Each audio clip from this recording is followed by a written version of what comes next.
갈릴리 가나 어느 가정에 결혼식이 있었습니다. 예수님의 친척쯤 될 것 같습니다. 그래서 예수님과 함께 예수님의 어머니도 같이 결혼식에 갔는데 문제는 가서 보니까 포도주가 없다는 거예요. 아마 어떻게 예수님의 어머니가 이것을 알게 되었습니다. 아마 친척이니까 지금 현재 상황에 대해서 말하지 않았을까 싶어요. 이 가정에 포도주가 없는 것, 결혼식에 포도주가 없는 것은 우리나라 말에 비교하면 안고 없는 찐빵이죠, 뭐. 가장 기뻐야 되고 가장 달콤해야 되는 게 결혼식인데 이 결혼식에 포도주가 없다라고 하는 것은 결정적인 에러이죠.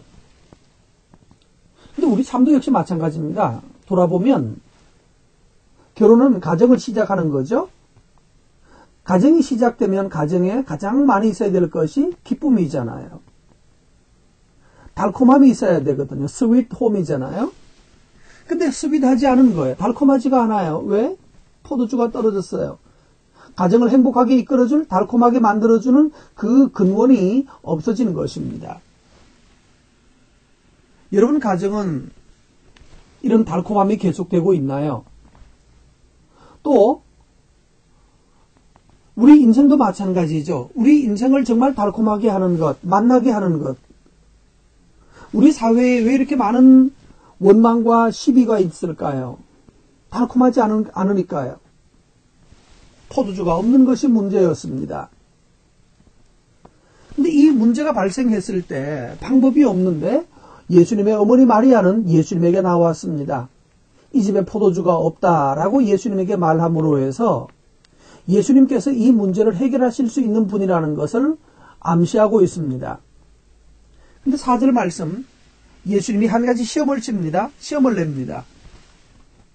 나와 무슨 상관이 있습니까? 라고 말합니다. 나와 상관이 있나이까? 예수님이 자기와 상관은 없다는 듯이 말씀하고 있습니다. 첫 번째 시험인 것 같습니다. 아니, 우리 가정의 어려운 문제가, 우리 가정이 내가 행복하지 않은 이유가 예수님하고 상관이 있을까요? 예, 상관이 있습니다.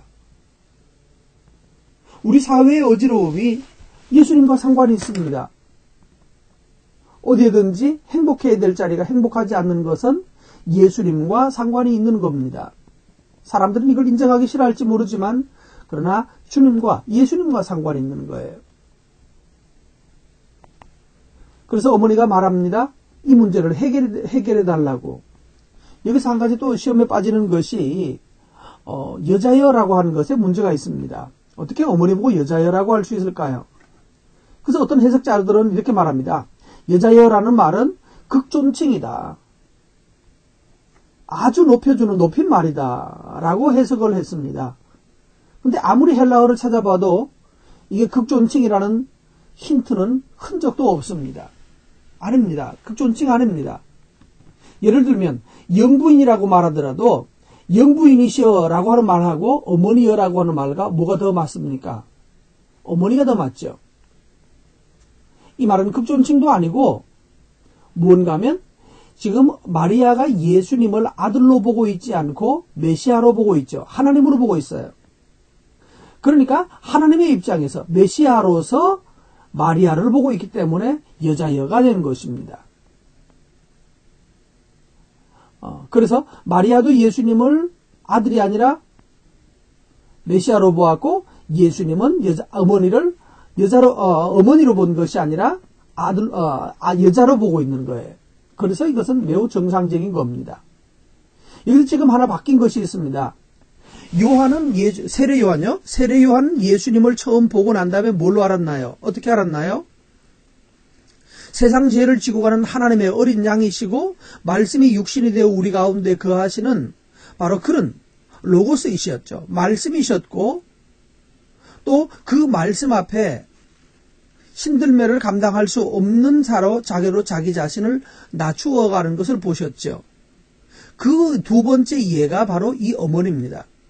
마리아는 자기가 낳은 아들임에도 불구하고 그분 앞에 자기를 이렇게 심히 낮추고 있고 바로 그 모습, 그러니까 남자 한 사람 세례 요한, 두 번째 여자 모습, 예수님을 대하는 두 인격이 어떤 모습으로 예수님 앞에 서 있는지를 보여주고 있습니다. 여러분은 예수님을 어떻게 모시고 있습니까? 아니면 부리려고 하십니까? 예수님을 부리려고 하는 것은 악입니다. 근데 예수님 어머니는 이때 제 다른 하인들에게 말합니다. 너희에게 무슨 말씀을 하시든지 그대로 하라. 무슨 말씀이든지 그대로 하라. 예수님께 나아가는 사람은 주님이 뭐라고 말씀하시든지 그대로 순종하는 것을 요청받습니다. 그런데 하인들은 그것을 그대로 순종합니다. 거기에 돌 항아리 6개가 있었다고 그랬고, 이 돌 한 통은 약 40리터 되니까, 석유 넣는 기름통으로 12개 정도 이 항아리에 물을 가득 채웠고 갖다 주었는데 너무너무 맛있는 포도주였습니다. 그래서 연회장이 말합니다. 너 이상하다. 이 집은 이상하다. 어떻게 사람들이 보통은 술 취하고 나면 좀 질 낮은 것을 갖다 주는데 이 집은 여전히 더 좋은 포도주가 나온다고. 이야, 이 집 대단하다고.